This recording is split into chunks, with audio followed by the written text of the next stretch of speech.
اسلام او د مسلمانی خوګورونو الله رب العزت مو سره زما د کامل ایمان برخه نصیب کا او الله رب العزت مو سره زما د دنیا او د آخرت د رسوایی او د شرمندګۍ نه پام نامان کې وسات. مسلمانانو مونږ او تاسو په دې دنیا باندې نظر واچو او دی مخلوقات ته وګورو نو په دې دنیا کې دا مخلوقات دا په خپلو مختلفو صفاتو او خواص سره سره آباد دي. کچرته کې مونږ او تاسو په دې مخلوقات باندې غور او فکر وکړو نو مونږ او تاسو سبا قانون قدرت چې کم دی هغه به واضح طور باندې په سمجھ کې راشي.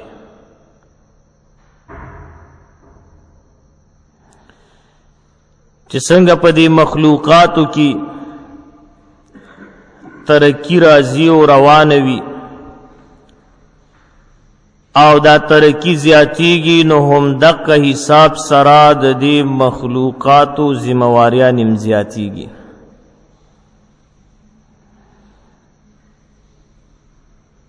مثلا جمادات دا د هر قسم احساس او د حرکت نه خالی دي. بیا ورپسې نباتات دي نو پدې کې صرف د حرکت صفت موجود ده. بیا ورپسې حیوانات چې مونږ او تاسو ورته چارپایان او زناور وایو نو پدې کې حرکت هم شته ده، احساس او شعور هم پکې شته. او بیا ورپسې بل مخلوق چې کم ده هغه انسان ده. نو دا انسان په دې ټولو مخلوقاتو کې افضل او برتر دی. دته الله پاک حرکتم ورکړي، انسان کې شعور هم شتا او شعور سره سره په انسان کې سمجھ او علم هم شتا. دغه صفاتونه الله پاک انسان ته ورکړي دي. اوس کومګه د الله پاک قدرت او قانون ته وګورو، دغه قانون قدرت ته وګورو نو جمادات چې کوم دي هغه د هر قسمه ذمہواری نه فارغ دي. جمادات د کانی وغیرہ دی کې حرکت نشتا نو د دې څه ذمہواری نشتا.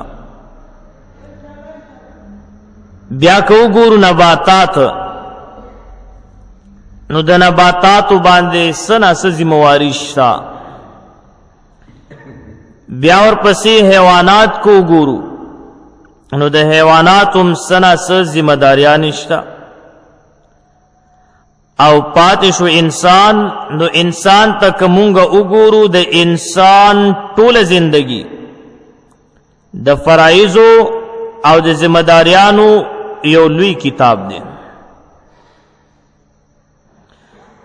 اوس کپدی انسانانو باندې مونږه نظر واچو نو مختلف افراد موت ته په نظر باندې راځي. نو دغه افرادو کې ذمہ دار افراد هغه دي چې هغوی سره علم او عقل وي، چې د علم او د عقل د دولت نه مالامال وي نو د فرایض او ذمہواریان زیات دي. او چې اوس علم هم ورسره نه او عقل هم نه، دیوانه وی لیونی وی نو هغه باندې سنشته. ګوره هغوی د دغه پابندیانو نه د دغه فرایضو نه آزاد او عاری دي. نو د علم او د عقل په بنیاد باندې چې په دې انسان باندې کمی ذمہواریان راځي او کم فرائض په عائد دي دیتا تکلیف او امانت ویل کیږي. څورته ویل کیږي؟ تکلیف اور امانت. قرآن پاک کے اللہ رب العزت فرمائی لا یکلف اللہ نفسا الا وسعها. سورۃ بقرہ 286 نمبر آیات دے. لا یکلف اللہ نفسا الا وسعها. اللہ پاک سوک مکلف کینا یعنی ذمہ دار نہ جوڑی مگر دهغه د وس او د طاقت مطابق.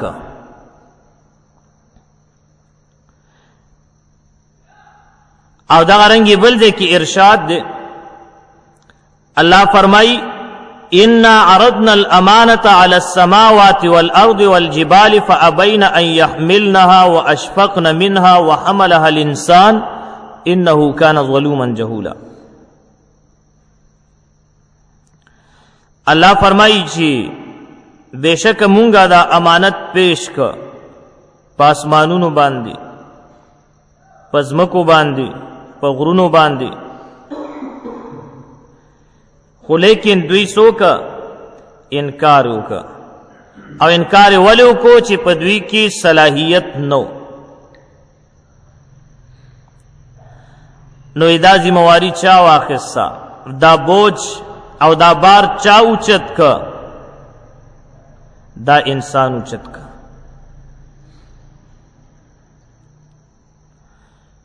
نو کمونگا و تاسو سوچو کو او غور کو نو په مخلوقاتو کې د ټولو نه زیاتی ذمہ داریانې دا د انسان دي.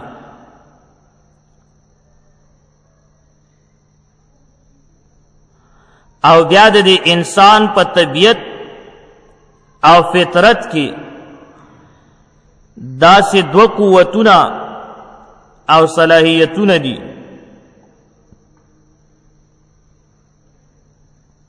چې د هغې په ذریعه باندې درستګي اعتدال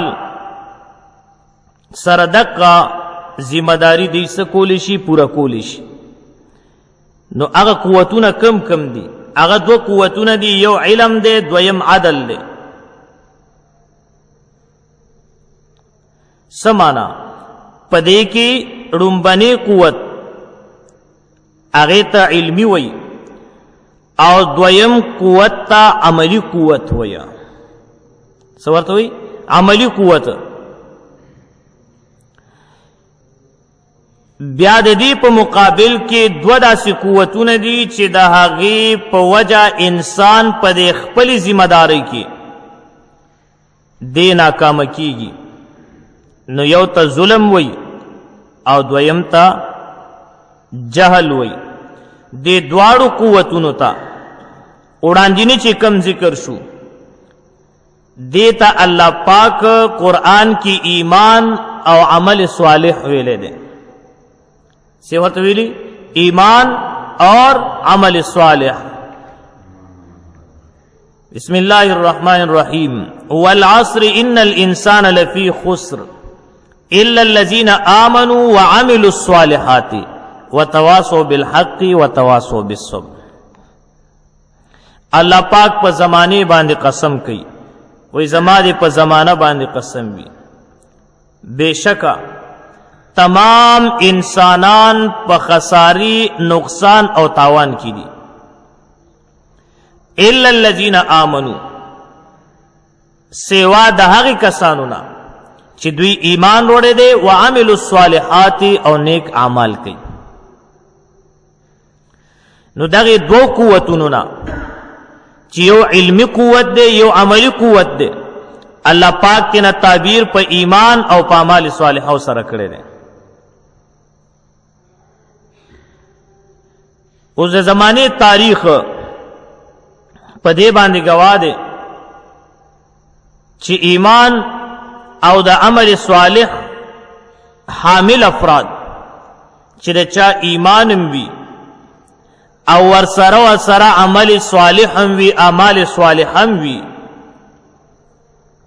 نو دا کسان په هر دور کې په هر ټیم کې په هر وخت کې کامیاب دي او هغه خلک چې د ایمان او د عمل صالح نه دا محروم دي نو دغه افراد همیشه په تاوان او په نقصان کې او په خسران کې دی الله پاک دې موږ تاسو ساتي اوس که موږ او تاسو د تاریخ په صفحاتو باندې وګورو د اقوام او د قومونو کامیابی او ناکامی د دې داستانونه وګورو نو د دنیا په سټیج باندې هزار نمونه موتا ته په نظر باندې راځي بیا د دنیا چې کم سټیج دی نو په زرګونو نمونه به زمو ستا مخې ته راشي یو طرف ته بادشاهان دي او د هغې د شان و شوکت نه ډک دربارونه دي بل طرف ته جنگی سپهسالاران او د هغې جنگی دستی دي بل طرف ته حکما او فلاسفه دي او د هغې دقیق مباحث او مجلس بندی ده بل طرف ته فاتحین عالم او د هغې پر جلال صف بندی بل طرف ته د شعراء او رنگین بزمونه او بل طرف ته د دولتمند خلکو بسترې او کټونه او بالښتونه او بیډونه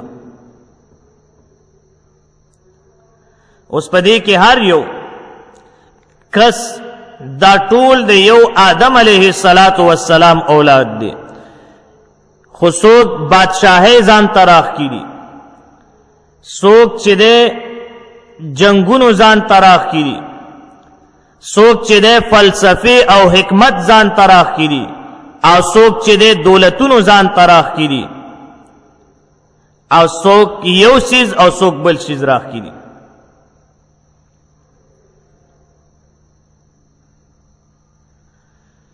او دا ټول د یو آدم علیه السلام اولاد دی خدایات ساتي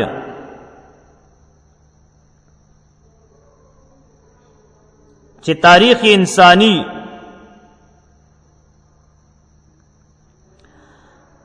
د دې جایزه مونږ واخلو او بیا د دینه پیدا شوی چې کوم مایوسی ده نو دا غینه یو سوال پیدا کیږي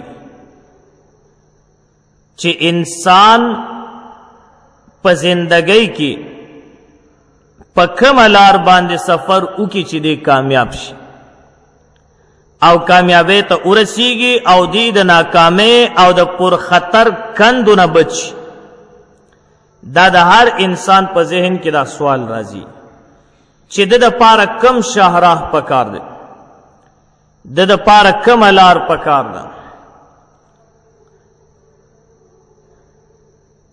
چې دی کامیاب شي او د ناکامۍ چې کمی کندې دي د هغې نه بچ شي نو د دې سوال جواب چې کم دی دا د هر انسان بنیادی ضرورت دی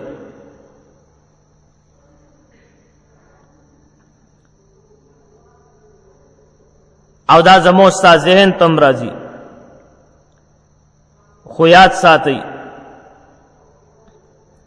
چې د سعادت د فلاح او د کامیابی لاره چې کومه ده نو هغه د شریعت مطهره لاره ده او دغه شریعت مطهره خودلو د پاره الله پاک انبیاء کرام را لیږلي دي یو روایت کی راضی اللہ پاک 1,24,000 انبیاء را لیگلی دی دویم روایت کی راضی چه 2,24,000 انبیاء را گلی دی نو دغه د کامیابی لار پس شاته چې د کوم خلکو مهنت ده نو دغه ته انبیاء کرام علیهم السلام ویل کی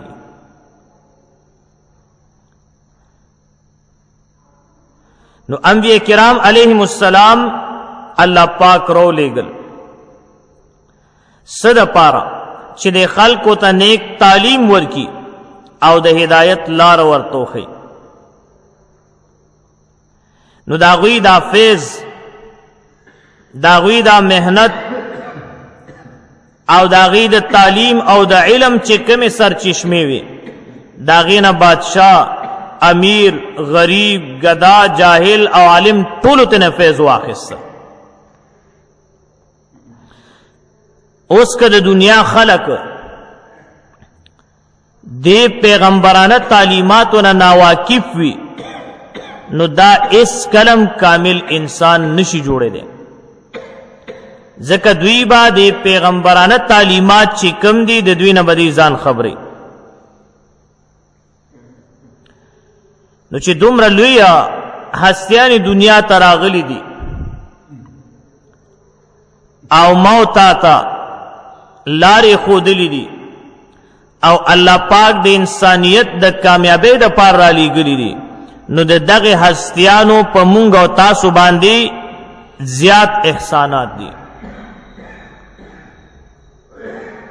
او په هر انسان باندې د دغه احساناتو شکریہ ادا کول مسلمانانو ورونو دا واجب دی. ښا د دغه هستیانو شکریہ ادا کول دا په هر انسان باندې واجب دی او دغه شکر گزاری تا په شریعت په زبان کی صلات او سلام ویل کی. او د دې چې کم تحریری او روایتی تصاویر پکچرز او عکسونه دي نو هغه ته تاریخ او سیرت ویل کیږي. خپل خبره تر ورسېدم زمونږه موضوع پس کې دا سیرت دا صرف تمهید و مختصر سا ذہن کی نه لگا. نو دغه شکر گزاری چې کوم ادا د انبیو دیتا صلات و سلام ویل کیږي د شریعت په زبان کې، او کچرته کی دا تحریری او روایتی تصاویر او د پکچرز ته مونږ وګورو نو بیا د دې نوم سره تاریخ او سیرت. نو دغه مقدس جماعت ماته ګوري، دغه مقدس جماعت چې کم ده د دې اخیری کړی هغه څوک ده؟ هغه خاتم الانبیاء حضرت محمد عربی صلی الله علیه وسلم ده. څوک ده؟ خاتم الانبیاء حضرت محمد عربی صلی اللہ علیہ وسلم دے. او د دوی زندگی چې کومه ده نو دا علمگیر او دائمی نمونه عمل لګورا. یاد ساته دا داسې پیغمبر چې دنه بعد بل نوې پیغمبر نشی راتلی. ګوره کله چا دا عقیده نوي دا د سره مسلمان نه دی. زمون پیغمبر خاتم الانبیاء دی. نبی علیہ السلام نه بعد بل نبی رسول راتلون کې نشتا که څوک دعوه کوي دا زندیق دی، مرتد دی، واجب القتل دی، د دین اسلام د دایره نه خارج دی. دا کرنگی چې کم کتاب پہ نازل دے اغم اخیری کتاب دے دینا بعد بل کتابم راتلون کې نشتا. د دې شریعت نه بعد بل شریعتم نشتا او د دې امت نه بعد بل امتم نشتا. ټول وای الحمدلله. نو زمونږ استاد پیغمبر تر قیامت پوری د اخیری انسان د پاره هم د هدایت ذریعہ ده، دایمی ذریعہ ده.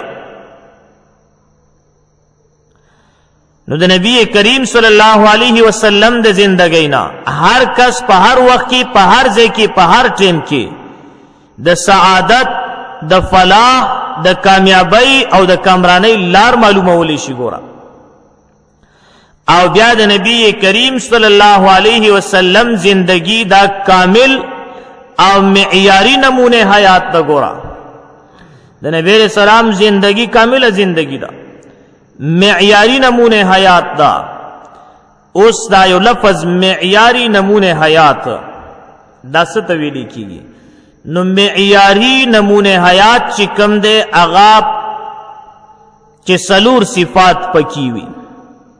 سو صفات وي سلور، یو تاریخیت دی، دویم کاملیت دی، دریم جامعیت دی او سلورم عملیت دی. تاریخیت، کاملیت، جامعیت، عملیت. نو نن په تاریخیت باندې خبره کوم مختصر. تاریخیت څه معنا ده؟ هغه سوانح او هغه حالات پیش کولی شي چې تاریخ او د روایت په لحاظ سره مستند وي. د تاریخ او د روایت په لحاظ سره داسې وي مستند وي. نو اس که مونږ او تاسو ګورو د جناب نبی کریم صلی الله علیه وسلم سیرت چې کوم د نهایت مستند معتمد واسطو سره مونږ ته را رسېدلی دی. ګوره او دا ډیر په یو لوی اهتمام سره دا محفوظ شوی دی. اوس د نبی کریم صلی الله علیه وسلم سیرت، سنت او احادیث چې کم دي نو دا په درو ادوارو کې محفوظ شوی دي مسلمانانو. سو ادوارو کې، درو ادوارو کې. یو دور چې کم دی هغه د صحابه کرام او د تابعینو دور دی. دویم دور د تبع تابعینو دور دی او دریم د ائمه محدثینو دور دی. ګوره په دې درو ادوارو کې د نبی کریم صلی الله علیه وسلم سیرت، سنت اور احادیث دا محفوظ شوی دی. نو د نبی کریم صلی الله علیه وسلم سیرت چې ده هغه مکمل محفوظ دی ښا، او تر مونږه پورې چې څومره را رسېدلی دی هغه بالکل محفوظ را رسېدلی دی. او صحابه کرام رضوان الله علیهم اجمعین او اکابر تابعین د دوی چې کم دور دی، دوی د نبی کریم صلی الله علیه وسلم ذاتی او شخصی معلومات جمع کړي دي. او بیا هر یو کس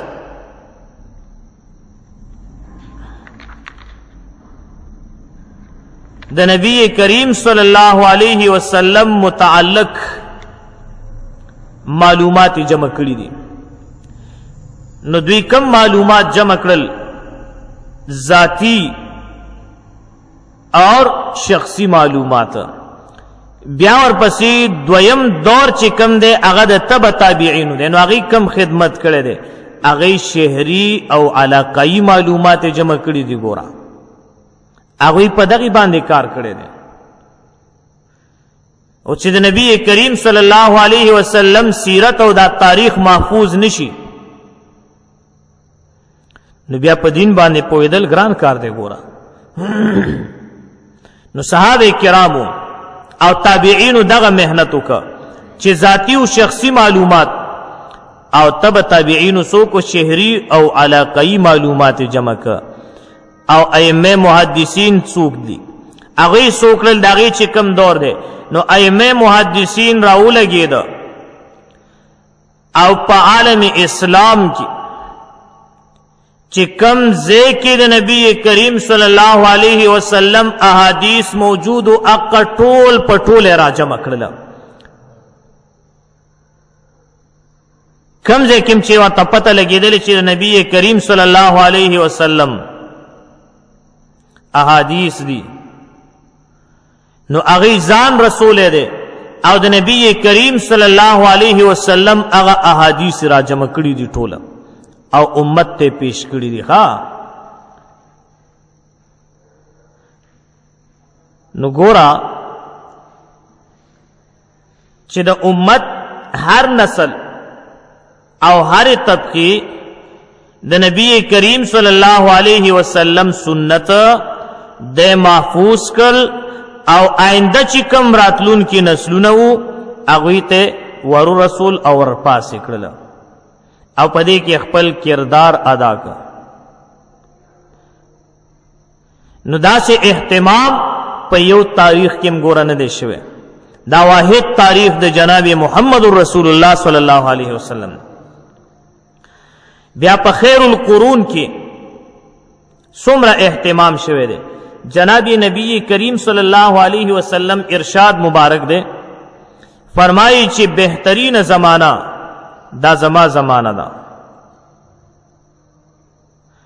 او زما د زمانه خلق دا بہترین خلق دی یعنی صحابه کرام رضوان الله علیہم اجمعین او بیا دوی سره چې کم پیوست دی یعنی د تابعین زمانہ او بیا دوی سره چې کم پیوست دی یعنی د تبع تابعین زمانہ.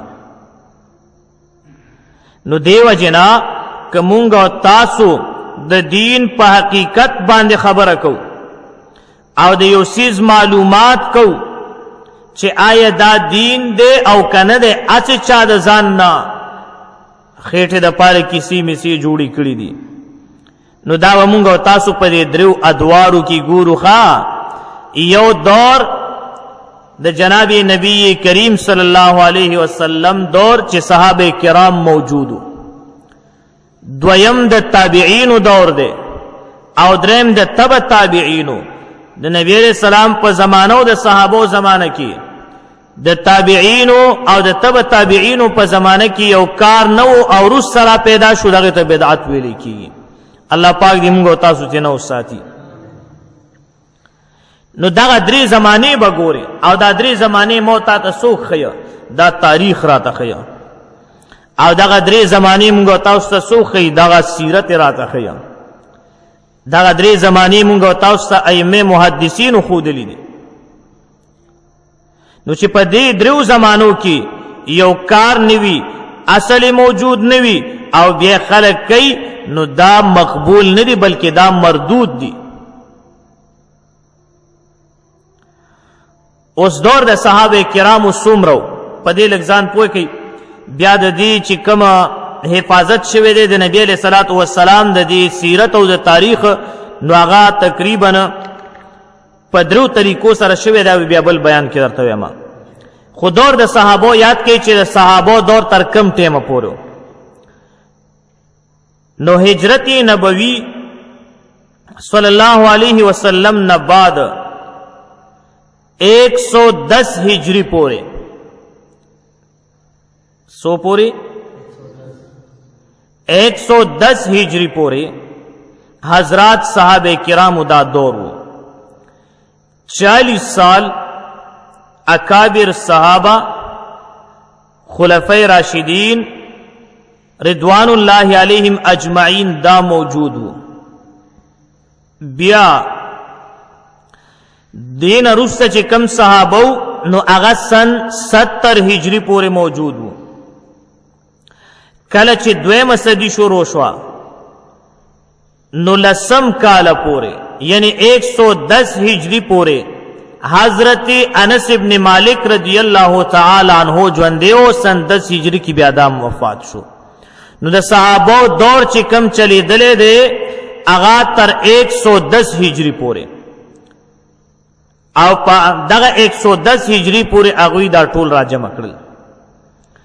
بیا د تابعینو دور تابعی هغه کس ته ویل کېږي چې د ایمان په حالت کې د صحابي سره ملاقات کړې وي او یا د نبی کریم صلی الله علیه وسلم زمانه کې موجود وي خو لیکن نبی علیہ السلام سره ملاقات نشي وي صدا عذر د وجه نه لکه حضرت اویس قرنی رحمه الله شو. نو ملاقات نشي او د صحابو سره ملاقات شوی دی د تابعی ویل کی. نو اوس د تابعین دور اغا تر کم وخت پورې وو اغا تر سن 150 هجری پورې تابعین موجود وو. د صحابو شاگردان سن 150 هجری پورې دغه دور د تابعینو 150 هجری کې ختم شو. بیا د تابعینو چې کم شاگردانو نو هغه ته تبع تابعین ویل کی. نو تبع تابعین هغه ته ویل کیږي چې هغوی ملاقات کړي وي د تابعینو سره د صحابه او د شاګردانو سره چې دا دریم دور دی د دوی خو صحابه سره ملاقات نو شوه خو لیکن د صحابه چې کم شاګردانو د هغوی سره ملاقات شو د هغوی شاګردي اختیار کړي وا نو تر دغه پوری دا تر کم وخت پورو نو دا سن 220 هجری تک 200 او شلم هجری پوری یعنی د رسول الله صلی الله علیه وسلم د وفات نه بعد سو کالا 210 سال پوری دا خلق موجود ہو دا موجود ہو زکا د هجرت نه بعد خو نبی کریم صلی الله علیه وسلم 10 سال موجود ہو کنه مدینه منوره کیو بیا غینه پس نبی علیہ السلام وفات شو نو 10 سال چې ته هغه باسی نو 220 نه چې 10 لري کې نو دا سو راځي 210 سال نو دا 200 او لس کال د چا دورو دا د صحابو د تابعینو او د تبع تابعینو نو خلاصه دا شوا چې په دې ادوارو کې د نبی کریم صلی الله علیه وسلم د زندګۍ متعلق روایات دا په نهایت احتیاط او اهتمام سره دا محفوظ شو نو صحابه کرام رضی الله عنهم د دوی په دور کې احادیث او د نبی کریم صلی الله علیه وسلم چې کومه زندگی را نو هغه په درو طریقو سره بیا محفوظ شوی دا تاسو دا یو خبره یاد ساتئ د صحابو د دور نه راواخلا تر سن 220 هجری پورې په دې دوران کې چې کم کار شوی وي نو هغه به دین وی او دین رسته چې کم را پیدا شوی نو هغه بیا دین نه دی ګوره هغه دین کې نه حسابه بس دالته کې دوی محنت کړي دي نو د صحابه دور 110 هجری پورې د تابعین دور 150 هجری پورې او د تبع تابعین دور 220 هجری پورې نو دا مختصر تاریخ شوخه د دې تعلق د نبی کریم صلی الله علیه وسلم د سیرت سره صحابه ولې دومره اهتمام کو په خبره باندې پويږي د قرنګي تابعین دومره اهتمام سره دا ولې جمع ک تبع تابعین ولې را جمع ک ځکه چې په دې کې بیا رستو خلق ګوتې اونوهي دې کې رست خلق ګوتې اونوهي نو هغه مکمل محفوظ ک او دې د پاره محفوظ ک چې دې تعلق د شریعت مطهره سره دی ځکه دین چې ته خبر نه او دا ادوار ته نه پیژنې نو بیا په دین باندې نه پوي کنه نو یاد ساتئ چې په دین کې هغه حکم ته ترجیح ورکول کیږي چې هغه آخري حد ته رسیدلی وي هغه اخره زمانه کې وي د نبی کریم صلی الله علیه وسلم بر چې کومه زمانه ده نو هغه قابل قبول وي ګوره او په ساينس او ټیکنالوژي کې جدید سیسه نوې سیسه بیا ترجیح ورکول کیږي په خبره باندې پوهیږي نو دغه دور کې چې کم سيزونه نو او رسترا پیدا شوی دي او هغه سره ټکراو نو دغه سيزونو نه بیا ځان ساتي ان شاء الله په دې بیا ته بیان کوم چې زندگی ملو شو چې هغه دور کې کم کم کارونه نو اوس را پیدا شوی دي او مونږ تاسو دین غنو حقیقت کې هغه دین نه دی ګوره الله رب الجلال جل جلاله دې مونږ تاسو باندې رحم وکي سبحان ربك رب العزه عما يصفون وسلام على المرسلين والحمد لله رب العالمين درود شریف وای اللهم صل على سيدنا ومولانا محمد وعلى آل سيدنا ومولانا محمد وبارك وسلم وصل عليه